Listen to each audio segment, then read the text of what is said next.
Merge होणे म्हणजे विलिनीकरण करणे. एका पक्षाचं दुसऱ्या पक्षात विलिनीकरण करण्याला मर्ज करणे असं म्हणतात. आता सैनिक समाज पार्टीच्या या बौद्धिक आंदोलनामुळे जनता, महाराष्ट्रातील जनता सैनिक समाज पार्टीबरोबर आलेली आहे, स्थिर आहे. तरी पण महाराष्ट्रातील राजकारणात भाजपाने जे चालवलेलं आहे ऑपरेशन लोटस, त्याच्यामुळे त्यांच्याकडे इनकमिंगची संख्या वाढत चालली आहे. तसंच त्यांची इनकमिंग होत चालली आहे, तसंच त्यांच्या मित्रपक्षात सुद्धा इनकमिंग होत चालली आहे. त्यामुळे राजकारणात असं दिसतं की विरोधक नगण्य होत चालले आहेत.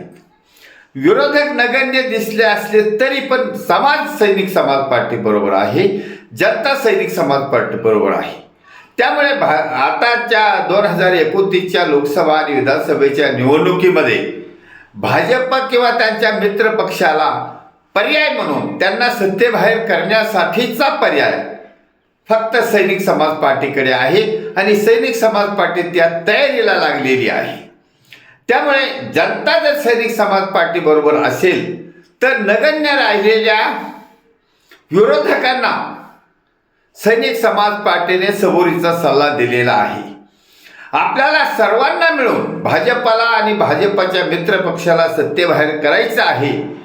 त्यामुळे तुम्ही विरोधक छोट्या मोठ्या पार्ट्यांनी ज्या शिल्लक राहिलेल्या असतील यांनी सैनिक समाज पार्टीमध्ये विलीन होण्याचा निर्णय घेतला पाहिजे.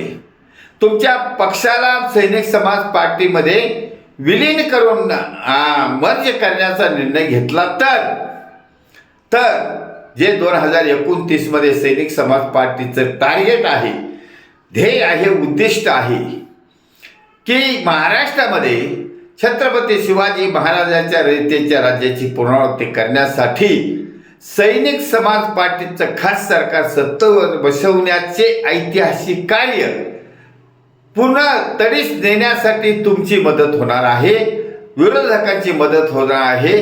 त्यामुळे हा तुमच्यासाठी सबुरीचा सल्ला सैनिक समाज पार्टी मार्फत दिलेला आहे. धन्यवाद.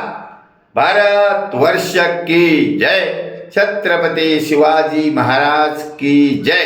सैनिक समाज पार्टीचा विजय असो.